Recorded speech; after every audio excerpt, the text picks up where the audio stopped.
हम तो by nature, these are his words, democracy is in our blood, ये उन्हें कहा। कांग्रेस को कहा कि तुम में और हिंदू महासभा में कोई फर्क नहीं है। वो दूसरी बात है कि जब अपना गांधी जी का कत्ल हुआ तो कायदे आजम को भी मानना पड़ा कि गांधी जी बहुत बड़े ह्यूमन बीइंग थे, जिनकी वजह से जो हिंदुस्तान में मुसलमान रह गए थे उनकी जानें बची, और पाकिस्तान का जो एक 55 करोड़ का शेयर होना था वो भी मिला। तो कायदे आजम इवन एग्रीड टू दैट। हाँ जी। तो इनको ये सारी बातें माननी भी पड़ी कि two nation theory was a political slogan, हकीकत नहीं थी। क्योंकि अब मुझे आप बताएं, आप तो पंजाब के रहने वाले हैं, आप सियालकोट से हैं, आपने भी देखा होगा कि अगर आप जाएं ना सियालकोट शहर के अंदर, तो छोटे छोटे तालाब होते थे जहाँ पे घोड़े और भैंसें और ये अपना गाय आके पानी पिया करती थी। पता नहीं आपकी जनरेशन ने देखा है या नहीं, मैंने लाहौर में हर जगह देखा है। वो हमेशा हिंदुओं ने बनाई होती थी। लाहौर के जितने अस्पताल हैं, कॉलेज हैं, वो हिंदुओं और सिखों के पैसे से बने हैं। तो ऐसे हिंदू भी थे जिनके कर्म जो हैं आज तक मुसलमानों का की खिदमत कर रहे हैं। तो obviously not all Hindus were evil, obviously not, and all Muslims are not the best human beings, ये आप और मैं भी जानते हैं। लेकिन टू नेशन थियरी में इस किस्म की एडमिशन नहीं थी हो सकती, you had to do black and white. मैंने कहा पॉलिटिकली इस ऑर्गन की बुनियाद पे पाकिस्तान बन गया। अब आपने पाकिस्तान बना लिया है तो okay, the Hindu is gone, the Sikh is gone, अब आप तो मुसलमान हैं। बंगाल की बात साजिद भाई ने कारी दी है कि उनको, अब प्रॉब्लम क्या हुआ था, यूनाइटेड इंडिया के अंदर हिंदू मेजोरिटी थी तो we didn't want to live with them. Pakistan बनने के बाद बंगालीज बिकेम द मेजोरिटी, तो वी ब्रोक अप पाकिस्तान, क्योंकि हम किसी को हुकूमत करने की इजाजत नहीं देते सिवाय के हम करें। तो इन्होंने हुकूमत लेने के लिए, हिंदुओं को यहाँ से निकालने के लिए, बंगालियों की मेजोरिटी को ख़त्म करने के लिए हर वो अनडेमोक्रेटिक हथकंडा इस्तेमाल किया है। तो वहाँ पे केड़ी ड्रीम रह गई है पाकिस्तान दे विच? गरीबों की ड्रीम तो यही थी ना कि हम कंपटीशन में पीछे हैं तो हमें शायद इसमें रिलीफ मिलेगी। इंडिया में उन्होंने लैंड रिफॉर्म करके जिम्मेदारी ख़त्म कर दी। हमने आज तक जो है जिम्मेदार, जो बड़ा जिम्मेदार है और पीर जो है, वो एक आंख का इशारा करे बेचारा किसान बैठ जाता है। मुझे याद है लाहौर से कोई 90 किलोमीटर दूर मेरे कुछ दोस्त ले गए कि यार आपको दिखाते हैं लाहौर का कल्चर और है गांव का कल्चर। वहाँ पे चौधरी साहब बैठे हुए हैं और शायद कोई शाह साहब और ये चारपाइयों पे, बाकी जेड़ा पेजेंट आ रहे हैं वो जमीन पे बैठ रहे हैं। अब लाहौर के अंदर, सियालकोट के अंदर ऐसे नहीं कर सकते इतना क्लियर वो जो है इम्तियाज बिल्कुल ऐसे। स्टेटस का।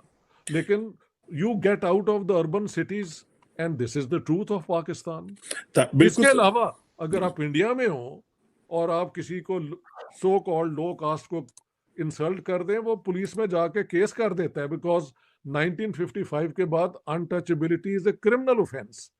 तो जहां जिनका ये इल्जाम है कास्ट सिस्टम का, वो तो उसको फाइट करते जा रहे हैं। ब्राह्मण और दलित को 1-1 वोट कर दिया है, औरत और मर्द को 1-1 वोट कर दिया है। और हम जो कहते हैं कि डेमोक्रेसी हमारे ब्लड में है, हमारे बुजुर्गों में है, हमने एक स्टेटस कल्चर, बरादरियों का भी बड़ा ऑपरेशन है पाकिस्तान में। वो जट जड़े ने किसी को कुछ समझते ही नहीं इफेक्ट है। मैंने ये सारी जोक सुनी हुई है। और जो राजपूत है वो सारों को खुदा समझते हैं। ਤੇ ਜੇ ਤੁਸੀਂ ਕਲੇਮ ਕਰੋ ਕਿ ਤੁਸੀਂ ਰਸੂਲ ਦੀ ਔਲਾਦ ਵਿੱਚ ਹੋ ਤੇ ਤੁਸੀਂ ਤੇ ਸੈਮੀ ਡਿਵਾइन हो जाते हो। तो बाकी साढ़े जैसे आम कितने लोग जान यार। तो ये पाकिस्तान में मैं इसे कहता हूँ, ये लव कॉन्सेप्ट सीख लें, आपको आता ही होगा, cognitive dissonance. Cognitive dissonance means कि आपकी अपनी रियलिटी इतनी डिप्रेसिंग है कि अगर आप उसको कबूल कर लें तो आप शायद खुदकुशी कर लें। लेकिन उसका एक साइकोलॉजिकल तरीका ये है कि आप उसको रिकग्नाइज ना करें, डिसोनेंस होता है, यू डिसोसिएट। तो जो रियलिटी है उससे डिसोसिएट होके आपने उम्मा का पूरा जो है ना बोझ अपने कंधों पे ले लिया है। आपने दुनिया में वो ग़ज़वा हिंद का फलसफा ले लिया है, और इन हरकतों में आपने हर वो मुसीबत अपने गले में डाल ली है।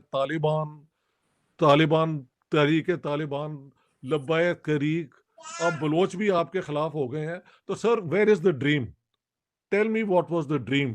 जो भी ड्रीम थी वो बिट्रे हो गई उस दिन जिस दिन हिंदू और सिख चले गए। यही था ना कि उनके होते हुए हमारे पास वो चांसेस नहीं है। मान लिया, राइट और wrong, I am not here to जज, but let's say this was the perception. उनके जाने के बाद तो जवाब कोई नहीं ना है। तो जो सजाद भाई कह रहे हैं वही कंक्लूजन मैं आपको दे रहा हूँ। whatever they said was the dream was betrayed as soon as Pakistan came into being, और उसका रिजल्ट आज ये है जहां हम खड़े हैं। बिल्कुल सही। मैं चीमा साहब एक चीज मैं सिर्फ ऐड करना चाहता हूँ लास्ट पे, उसको सम अप ये करना चाहता था कि वो जो लैंडलॉर्ड अभी डॉक्टर साहब ने बात की है, उन लैंडलॉर्ड्स को हमने इलेक्टेबल्स का नाम देके हलाल कर लिया। वो बिल्कुल सही है, बिल्कुल सही है। दूसरा एस्टेब्लिशमेंट को हलाल हमने इसलिए कर लिया है, डिफेंस के और सारी वो तिजारत में आ चुके हैं, क्योंकि महाराजा रंजीत सिंह ने अपनी आर्मी को दे दिया था टैक्स कलेक्शन का दौर, और वो अभी तक समझते हैं कि हम शायद महाराजा रंजीत सिंह की आर्मी है। अच्छा, ये हो गए। और दूसरा आपको मैंने बता दिया एस्टेब्लिशमेंट। तीसरा, हर बच्चा जो असिस्टेंट कमिश्नर या तहसीलदार बनता है वो ये समझता है कि मैं ब्रिटिश हूं, मैं ईस्ट इंडिया कंपनी का जो है वॉइस राय को सर्व कर रहा हूं, I am not serving Pakistan. So you are still sitting in the same mindset and it is very dangerous. Let me add a little in support. While I was at LUMS and GCU, और मेरे पास phone आ जाए doctors के और engineers के कि sir हम आपको मिलना चाहते हैं, मैं कह जी आ जाओ।